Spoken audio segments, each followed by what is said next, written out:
해법을 찾는 토론 이슈엔 직설 시작하겠습니다. 정부가 하반기 경제정책 방향을 발표했습니다. 코로나19 백신 보급으로 경기 회복에 대한 기대감이 커진 가운데 정부는 정책을 통해서 성장률을 최대한 끌어올리겠다는 입장인데요. 여기에 양극화 해소 등 이 포스트 코로나에 대한 적극적인 대응까지 강조했습니다. 과연 정부가 내놓은 청사진대로 흘러갈 수 있을까요? 지금부터 분석해 보겠습니다.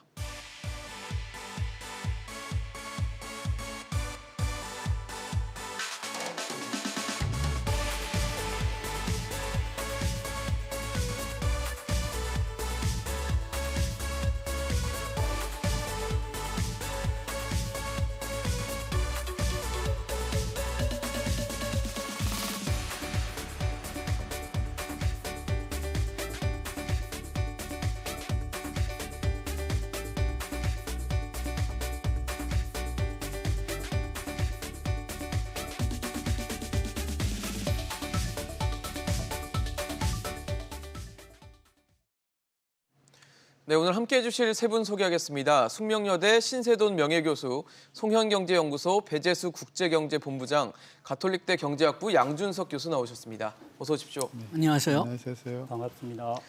네, 정부가 하반기 경제정책 방향을 발표했습니다. 관련 내용들이 상당히 많은데요. 우선 눈여겨 보이는 숫자부터 좀 정리를 해보겠습니다. 정부가 올해 경제 성장률 전망치를 4.2%로 수정을 했습니다. 기존에 3.2%였으니까 1%포인트 정도를 더 상향 조정한 건데 신 교수님 어떻게 보세요? 나름대로는 정부 입장에서는 경제 회복에 대한 좀 자신감을 드러냈다 이렇게 봐야 될까요? 좀 심한 것 같아. 자신감이 과하다? 네, 심한 것 같아.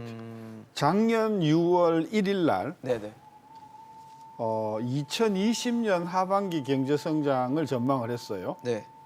그때 작년 성장률이 한국 기재부가 얼마라고 봤냐 하면요. 0.1%라고 봤어요. 플러스라는 얘기인가요? 네. 근데 얼마가 나오냐? 마이너스 마이너스 1.0, 마이너스 1.0이 나왔어요. 네네.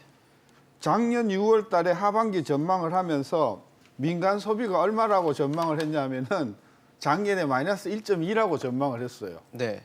근데 마이너스 5.0이 나왔어요.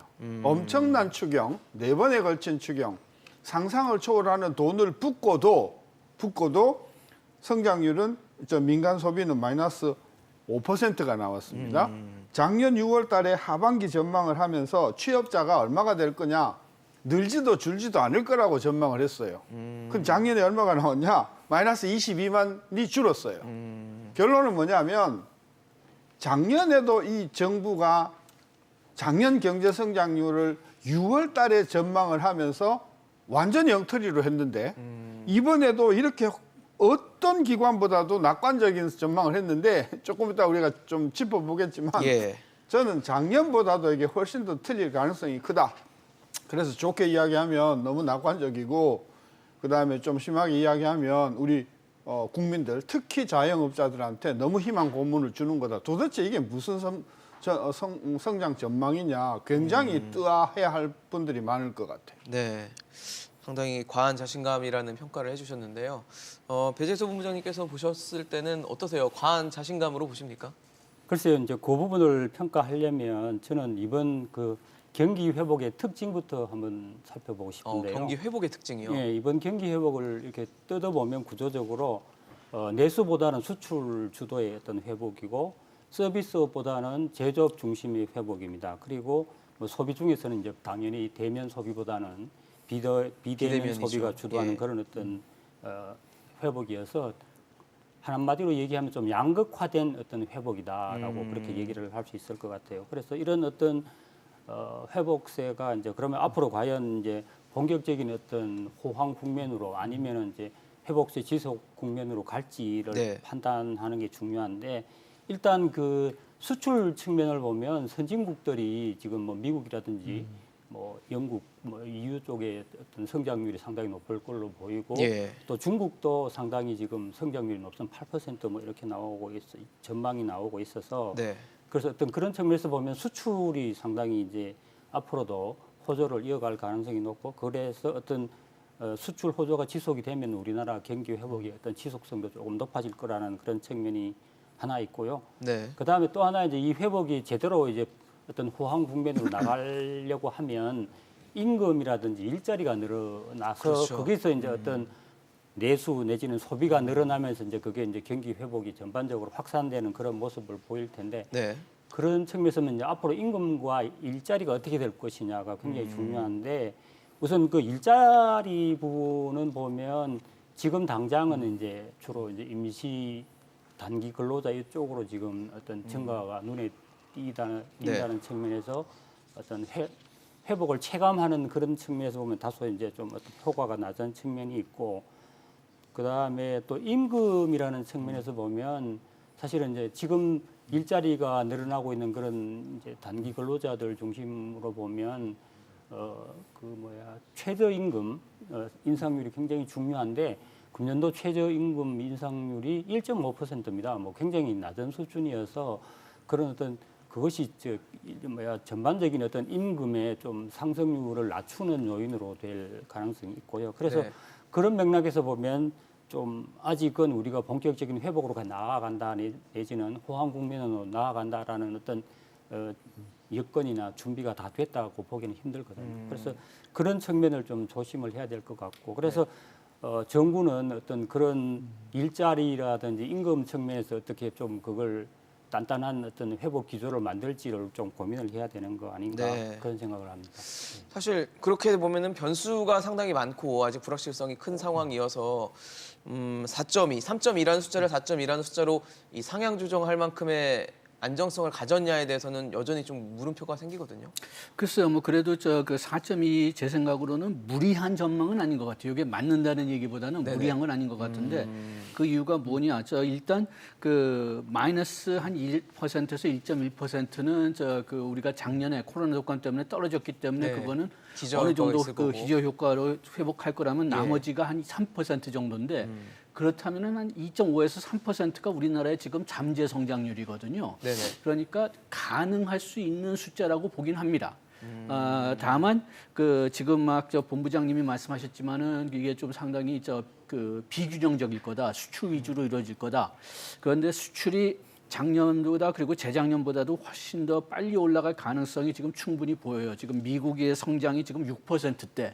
로 예상되고 중국은 8%대로 예상되니까 그러니까 그쪽에서 우리가 수출 충분히 증가하면은 이게 그 가능한 숫자로 보긴 보는데 그렇다면 내수 시장도 뭐 어느 정도 따라줘야죠. 그냥 내수가 완전히 회복되진 않는다고 해도 지금보다 악화되진 않는다.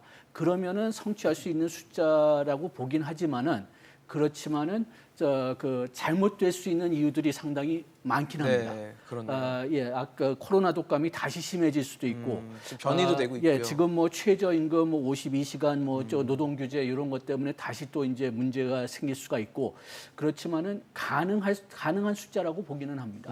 가능은 할 것 같다. 뭐 두 가지. 예.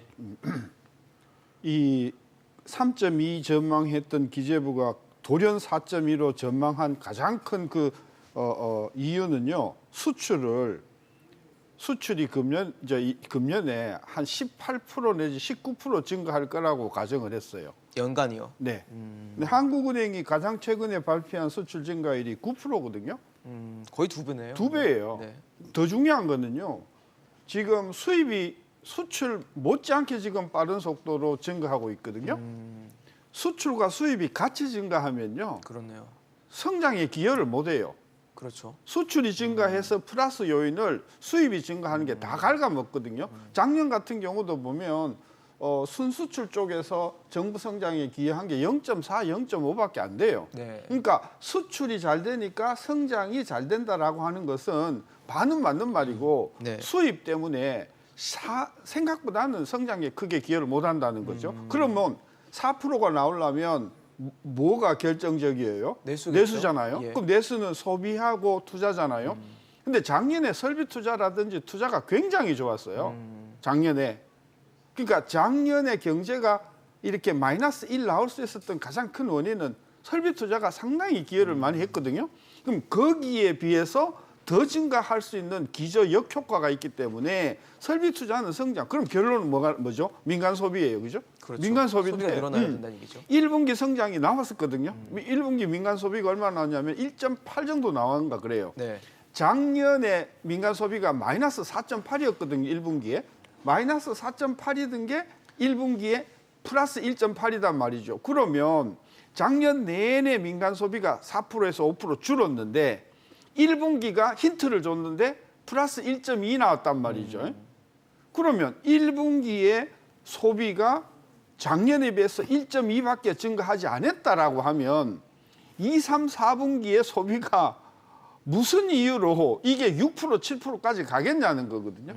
그런 관점에서 보면은 아무리 들여다봐도 금년도 4%가 나오려고 하면은 민간 소비가 아주 획기적으로 증가해줘야 되는데 그렇네요. 지금 1분기 통계만 보면은 예. 나아져도 썩 그렇게 좋아질 것 같지는 않아서 4% 어렵다고 보고요. 지금 나와 있는 공식 경제 전망치 중에서 대한민국 기재부만큼 이렇게 황당하게 4.2 잡은 데가 없습니다. 아마 뭐 높은 성장률을 기록하면 좋을 겁니다. 결과론적으로는 좋겠지만 이게 지나친 장밋빛 전망이 돼서는 안 되고 현실을 직시해야 되는 숫자가 나와야 되기 때문에 이런 설명을 해주시지 않나라는 생각이 좀 드는데 역시 성장의 가장 또 기본이 될 수 있는 게 앞서 본부장님 말씀해 주셨던 고용일 겁니다. 고용이 과연 어느 정도 예상이 되는 것인가. 올해 취업자 수 증가를 보니까 25만 명 증가할 것으로 정부는 내다봤습니다. 앞서 전망했던 게 15만 명이었거든요. 그러니까 10만 명이 더 늘어날 것이다라는 얘기를 한 건데 글쎄요. 어떻게 보십니까? 좀 제일 중요한 건 역시 양질의 일자리가 늘어나야 될 텐데 이 25만 개의 일자리가 그냥 뭐 단기 일자리라거나 아니면 아주 저임금 일자리거나 뭐 이런 일시적인 일자리거나 했을 때는 결국 성장에 기여할 수 있는 부분이 줄어들 수밖에 없겠다는 생각도 좀 들거든요.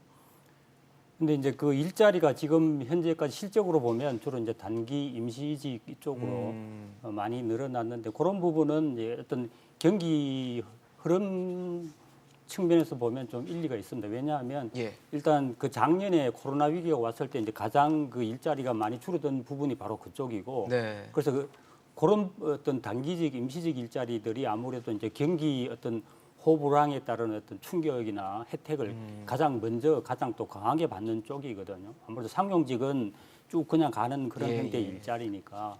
그래서 그런 맥락에서 보면 이번에 이제 그 일자리가 뭐 25만 개 지금 이제 정부가 얘기를 하면서 이제 내용을 뜯어보니까 당장 뭐 임시직, 단기직 이쪽이 주로 다 뭐 그래서 이거 별로 좀 안 맞는 거 아니냐 그런 생각을 할 수도 있지만 일단 경기 흐름상 지금 당장은 그런 식으로 단기직, 임시직 중심으로 나타날 수밖에 없다라는 측면을 하나 이해를 해줄 필요가 있고요.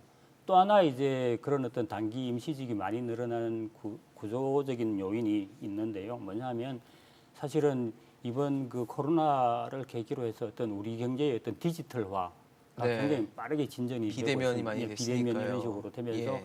그러다 보니까 어떤 일자리 구조 자체가 그렇게 약간 좀 정규 상용직보다는 그런 단기직, 임시직 그런 어떤 프리랜서 소위 말하는 그런 어떤 일자리가 많이 늘어나고 있어서 예. 그런 부분도 아마 어떤 단기 임시직 일자리 증가에 좀 기여한 측면이 있고요. 그래서 이런 어떤 일자리 구조가 앞으로 그러면 어떻게 될 것이냐. 이제 문제는 결국은 그것이 이제 상용직 증가로까지 이제 이어지게 하는 게 어떤 이제 관건이 될 텐데 네.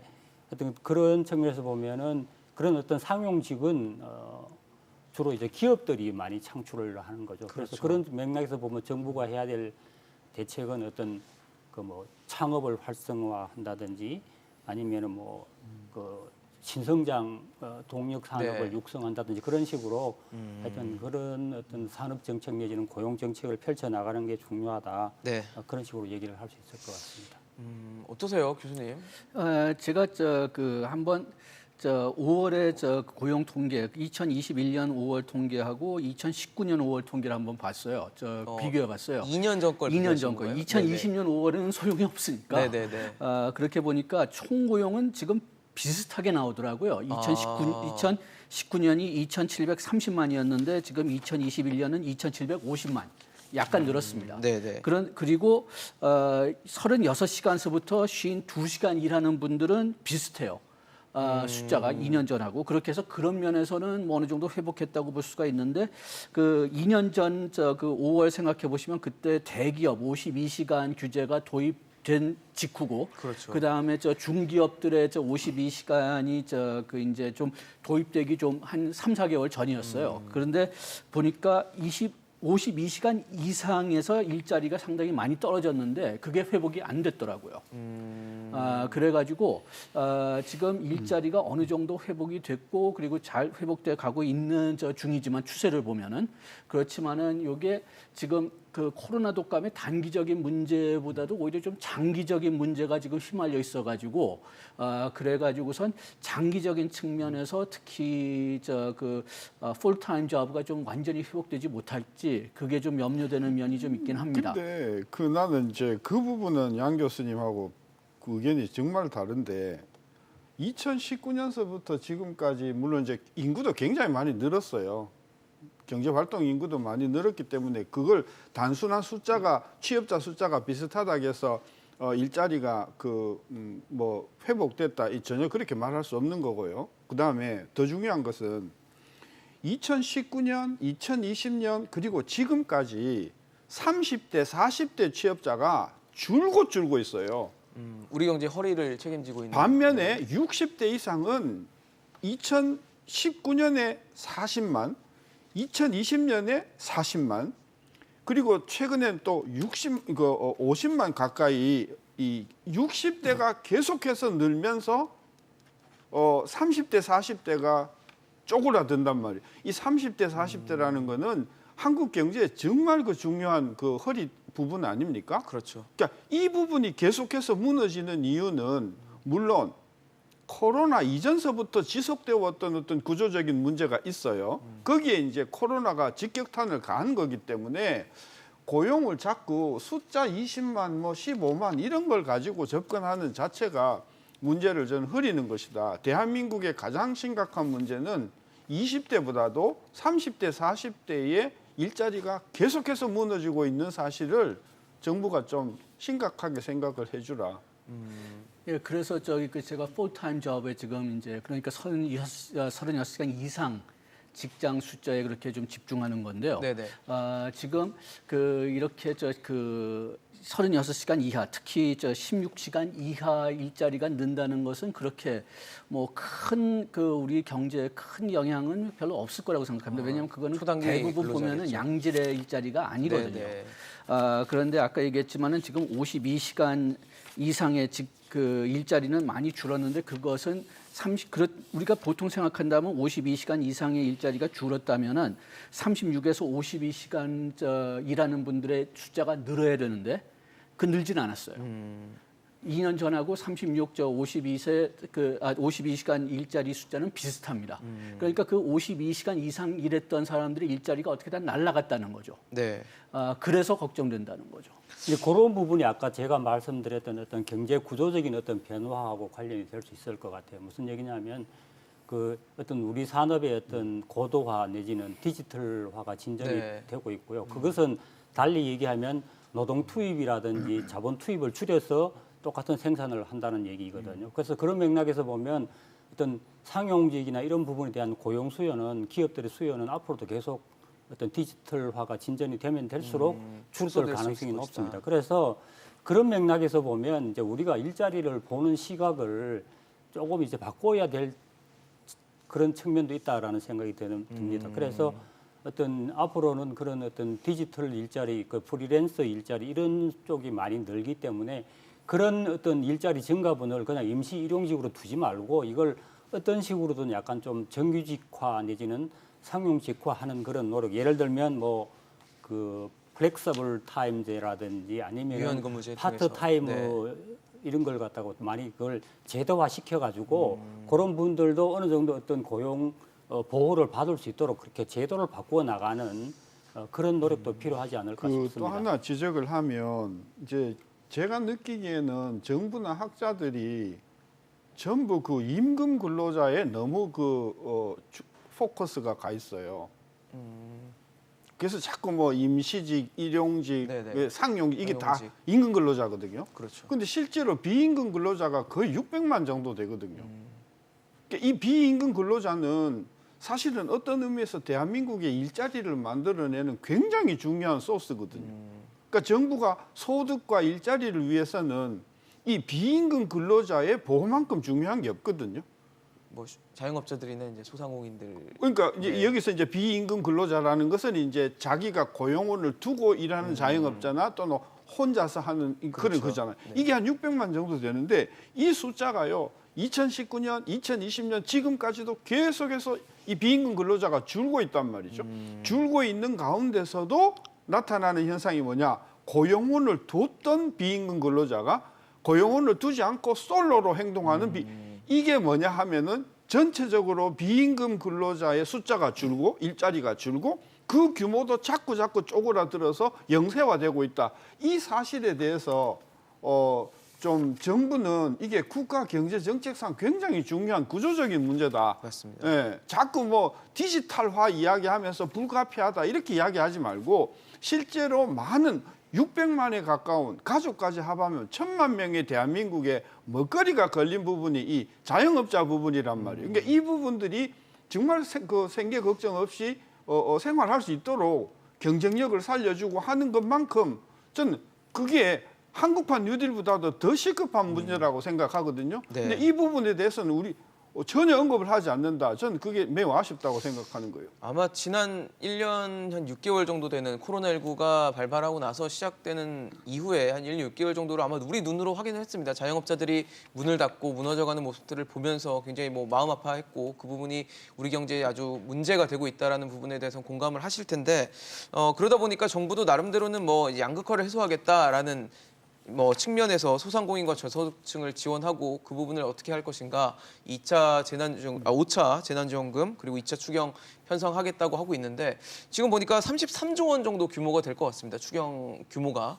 이게 일시적으로는 어쨌든 이런 어려운 분들을 도와줄 수는 있을 텐데 결과적으로는 근로소득과 사업소득을 늘려주는 게 결국 필요한 거 아니겠습니까? 글쎄요, 뭐 지금 그런 분들한테 가장 이제 일차적으로 뭐 이번 추경에서 가장 중요한 것은 코로나 독감을 극복하는 거예요. 근데 네네. 일단 백신 같은데 일단 거기서는 돈을 낭비한다고 생각할 정도로 많이 투입해야 되지만 그 다음으로 가야 될 때가 이 자영업자나 그 코로나 독감으로 피해받은 분들한테 보상을 해주는 건데 그 소득 보완해주고 그러는 건데 지금 그 우리가 크게 두텁게 그냥 잡았다고 해도 700만 원입니다.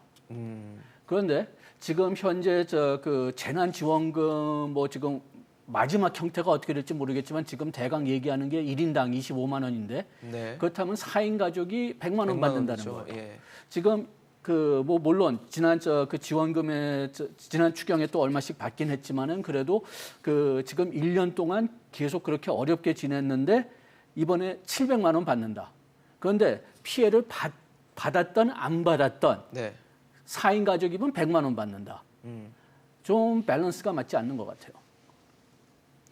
그렇죠. 사실 뭐 이런 부분에 대해서 좀 정확하게 현실을 좀 보면서 지원을 해야 될 필요가 있을 텐데 원장님 보시면 어떠세요? 지금 어쨌든 33조 원 규모로 편성을 추경을 할 것 같고 그리고 또 전 국민에게 주려던 걸 지금 일단 소득 하위 80%까지 주는 쪽으로 지금 가닥을 잡고 있거든요.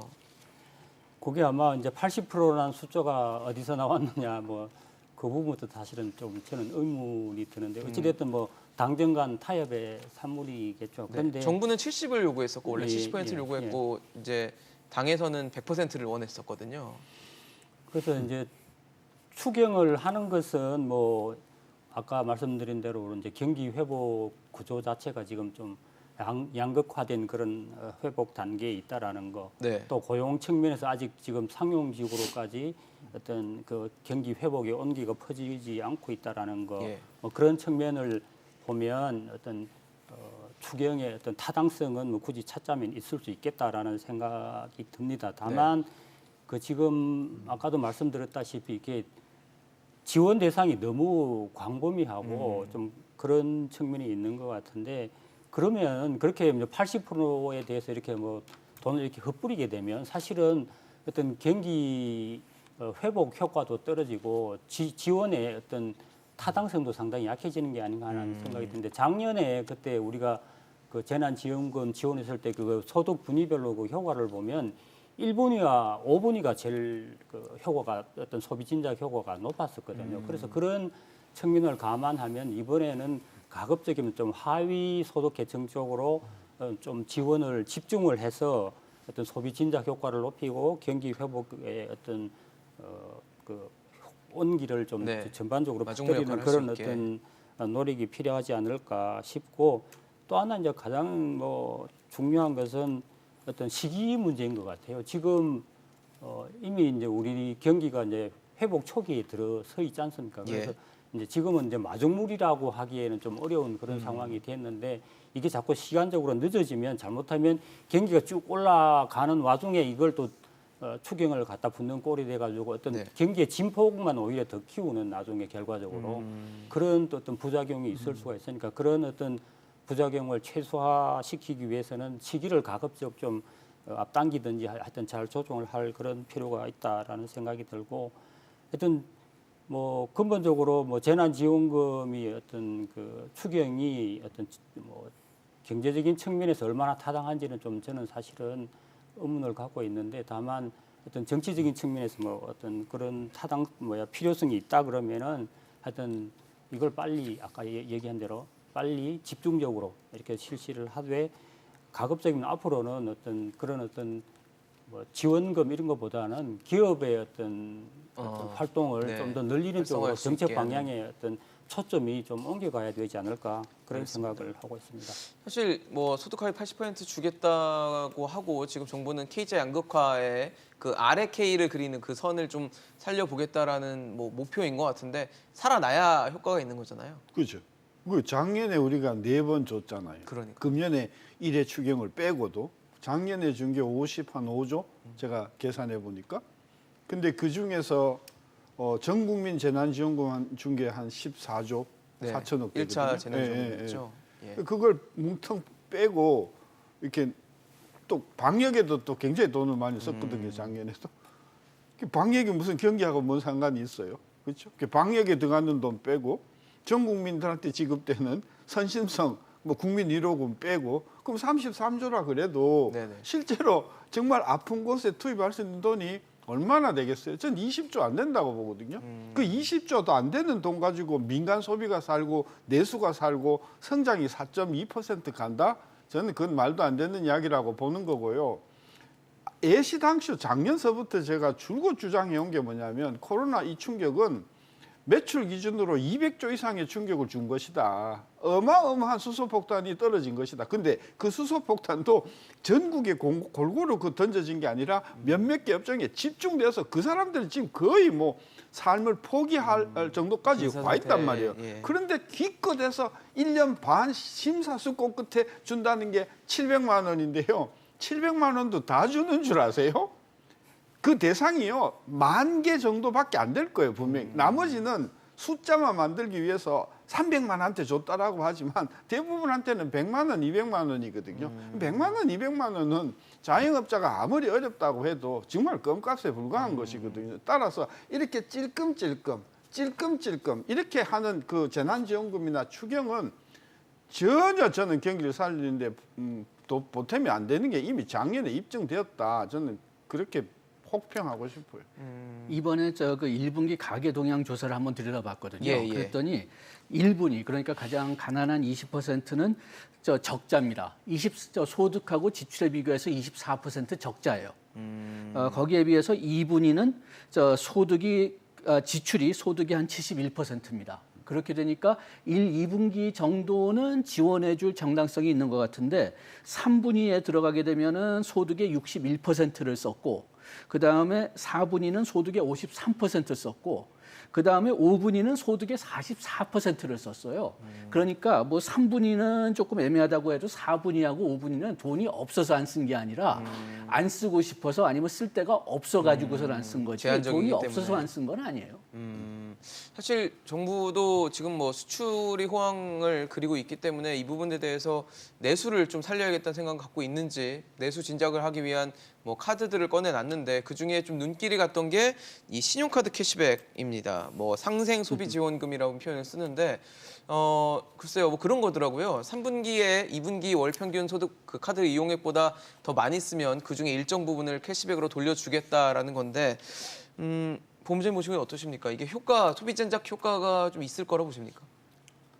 글쎄요, 저는 거기에 대해서는 상당히 좀 의문을 갖지 예. 않을 업종도 수가 좀 없습니다. 제한적이더라고요. 예, 예. 백화점, 대형마트 이런 데안 일단 되고. 뭐 그 재난 그 캐시백 조건이 일단 제가 볼 때는 예. 좀 까다롭다라는 느낌이 네. 드는 게 일단 그 2분기 소비 지출액보다 신용카드 사용액보다 3분기가 그 많아진 부분에 대해서 그 많아진 부분의 차액, 10%를 네. 그냥 지원해 준다는 거지 않습니까? 그러려면은 어떤 소득 증가가 전제가 돼야 되는 거거든요. 가게에. 네. 근데 뭐 가계 소득 증가가 그렇게 많이 있을 수 있다라는 그런 좀 상황은 아닌 것 같고 또 그다음에 설령 그렇게 소득이 늘었다 하더라도 그런 가게가 10% 캐시백을 위해서 소비를 또 얼마나 늘릴지 그런 어떤 실효성 측면에서도 좀 의문이 가고 해서 네. 저는 기본적으로 이것은 좀 뭐 재난지원금이라든지 추경이라든지 그런 것들은 뭐 그래도 뭐 어찌됐든 경제적인 타당성 측면에서 좀 그게 있는데 이 부분은 저는 좀 잘 납득이 안 되고요. 그래서 또 지급 대상을 나중에 실제로 특정하는 것도 굉장히 어려울 거예요. 그렇게 뭐 신용카드 더 사용했는지 그걸 판별을 하기도 쉽지 않고 그걸 또 더 사용한 금액에 또 뭐 어떤 금액이 얼마인지를 추정하는 것도 쉽지 않을 것 같고 그래서 사용자가 신청을 하는 개념이더라고요. 네, 네, 카드사에 내가 이 카드 해서 이 캐시백을 받겠다 신청을 하는 구조인데 지금 저희 CG로도 그림이 나가고 있지만 그러니까 그런 거더라고요. 2분기에 월 평균 사용액이 예를 들어 카드 사용액이 한 달에 100만 원을 평균을 썼다. 그러면은 3분기 중에 뭐 예를 들어서 7월이라고 하겠습니다. 그럼 7월에 한 153만 원 정도를 쓰면은 그 차액인 53만 원이 생기잖아요. 그 중에서 이제 100만 원의 3%인 3만 원을 떼고 그 나머지 50만 원의 10%인 5만 원을 돌려주겠다라는 건데 이 돌려주는 것도 월 한 달에 10만 원까지로 상한이 걸려 있고 이제 분기로 봤을 때는 30만 원이겠죠. 이제 세 달이 한 분기니까.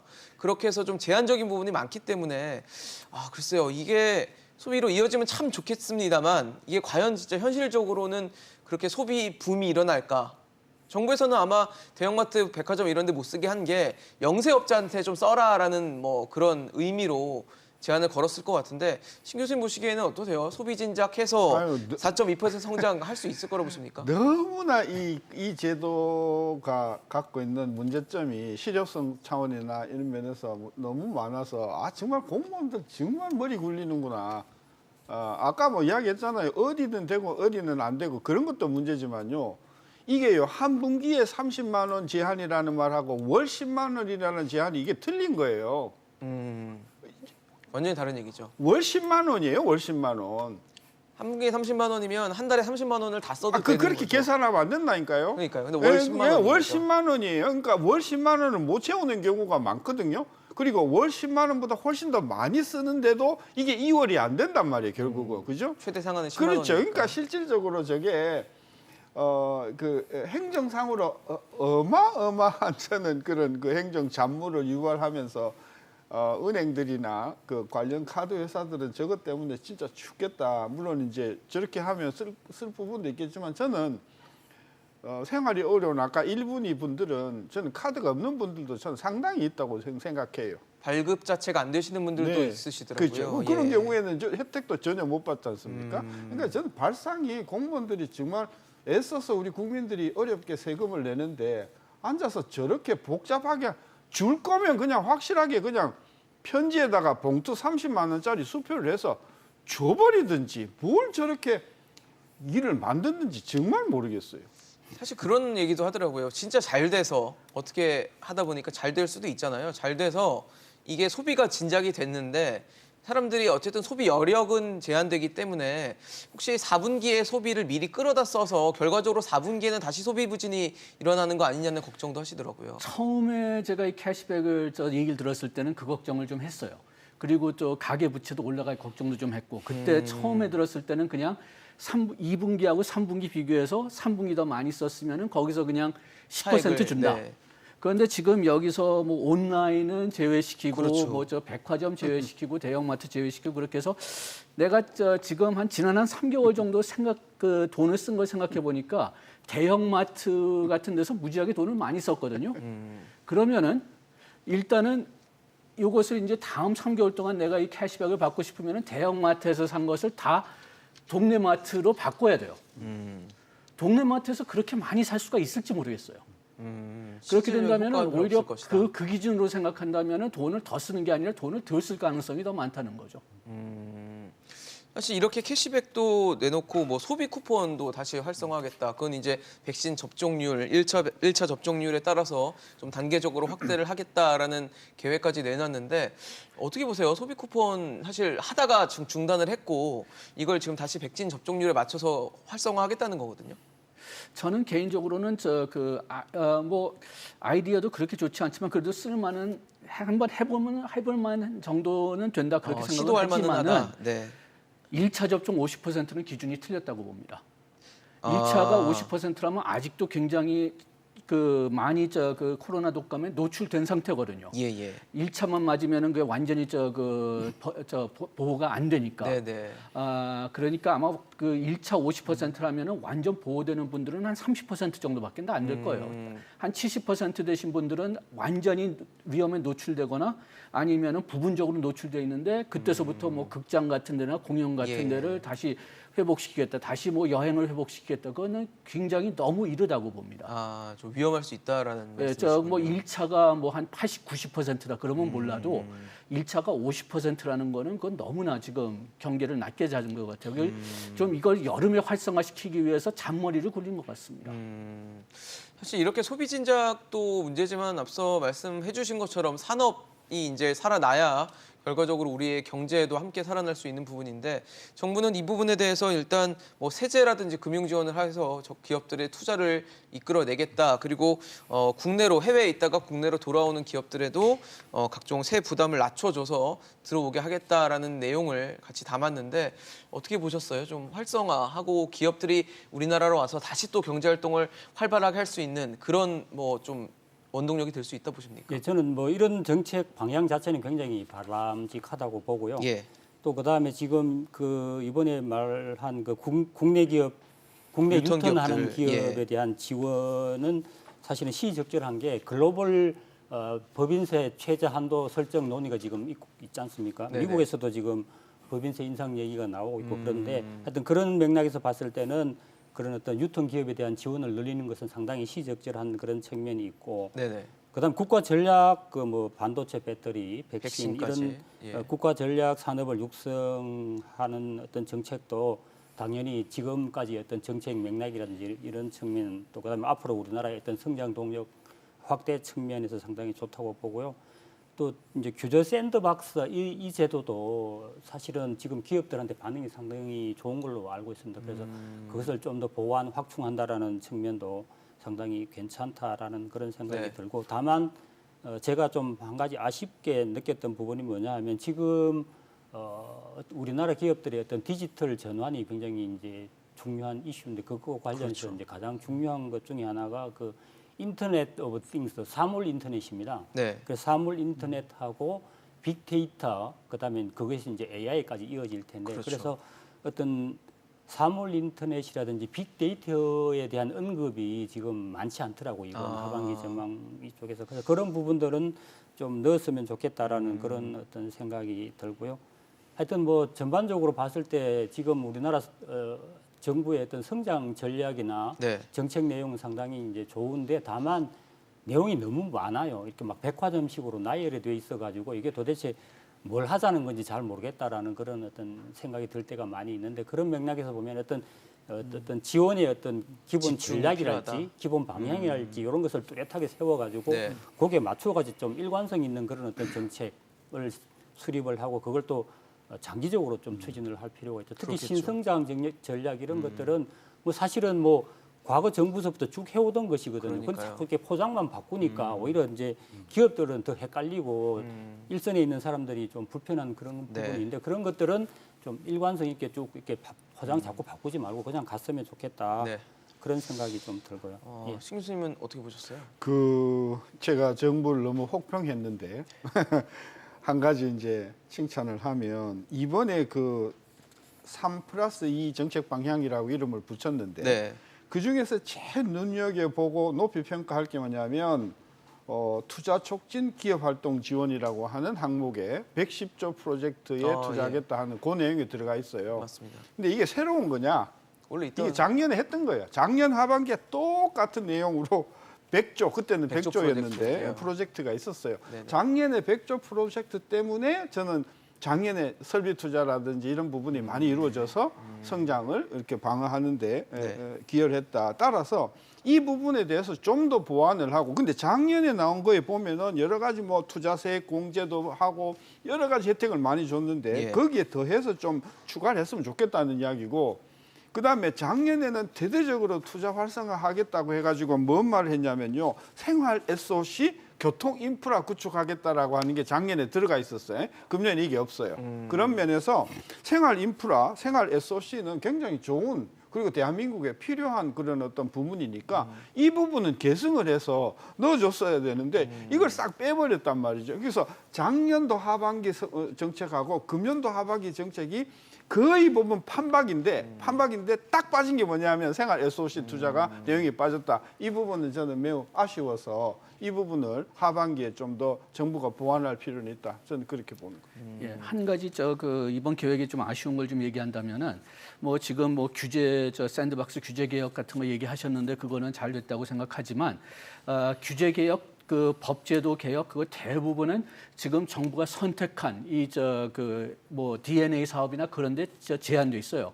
요거는 우리 미래의 먹거리지 지금 먹거리는 아니거든요. 네네. 그렇게 된다면은 우리가 법하고 규제하고 이런 것들을 조금 더 자유롭게 좀 전환을 시키면은 네. 정부가 굳이 이렇게 돈을 쏟아붓지 않아도 민간 투자를 유도할 수 있을 거기 때문에 좀 이렇게 규제 제도적인 변화를 생각한다면은 우리가 선택한 그 산업만 제한시키지 말고 전반적으로 좀 더 좀 시장 친화를 만들면은 그냥 정부가 굳이 이렇게 돈을 많이 쓰지 않아도 잘 될 수 있는 산업에 그 투자가 몰려가 있지 않을까. 그렇게 해서 조금 이렇게 좀 제도 시장 합리화를 좀 더 넓게 봐야 된다고 생각합니다. 네, 사실 이렇게 기업을 활성화해야 된다는 데는 아마 이견이 없을 텐데 최근에 뭐 이제 대선 모드로 들어가다 보니까 각종 대권 주자들이 이 기본소득 가치 증세가 필요한 방안에 좀 집중을 하는 반면에 민주당에서는 첫 감세론자가 나타났습니다. 대선 후보 중 한 명인 박용진 의원이 법인세와 소득세를 동시에 좀 감세해야 한다. 그래서 기업들이 적극적인 활력을 좀 찾아갈 수 있는 계기를 만들어야 된다라고 했는데 어떻게 보셨어요? 좀 나름대로 합리적인 방안이라고 보십니까? 저는 세를 줄여야 된다. 일단 그 실현 가능성 측면에서 조금 의문을 제기하고 싶은데요. 지금 우리나라가 뭐 이런 뭐 추경도 계속 하고 있지만 재정 적자가 상당히 좀 많은 상황입니다. 예. 그래서 그런 상황에서 세수를 줄인다? 그럼 적자가 더 늘어나는데 그런 측면이 있고, 그다음 또 세계적인 어떤 흐름과도 상충되는 측면이 있는 것 같아요.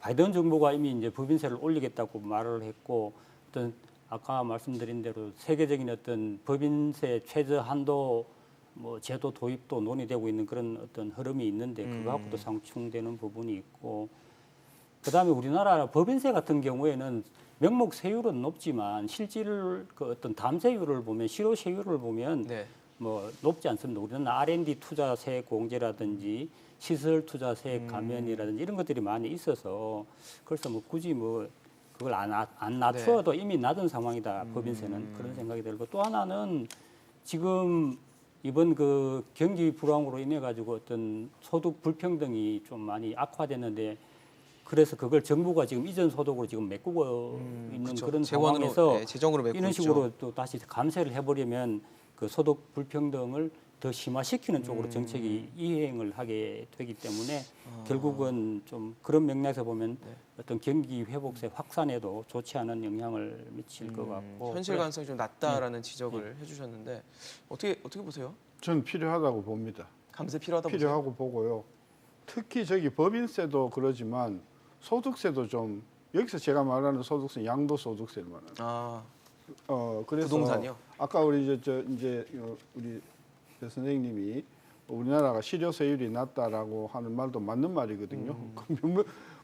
법정세율은 되게 높은데요. 맞아요. 뭐 면제해 주는 게 너무 많아갖고 실효세율이 낮잖아요. 그 좀 정리할 필요는 있는데, 그거 정리하면서 동시에 저는 명목세율도 조금 낮춰줄 필요가 있다고 명목세율 자체도. 보고, 그다음에 제가 세율만 낮추자고 하는 게 아니라 세율도 낮추면서 정부가 문어발 같이 그 경제에 그 규제를 하고 모든 걸 다 정부가 해결하겠다 싶어서 뭐 청년들한테도 몇십만 원 꼰자주고 어른들한테도 꼰자주고 너나 나나 할 것 없이 꼰자주고 뭐 80%가 아니라 100%까지 꼰자주고 이런 분위기는 좀 우리가 좀 정리할 필요가 있다고 봐서 감세도 하면서 동시에 정부의 무분별한 어떤 그런 뭐랄까 지원 정책 네. 이것도 우리가 조금 정리해야 될 필요가 있다. 저는 그래 봅니다.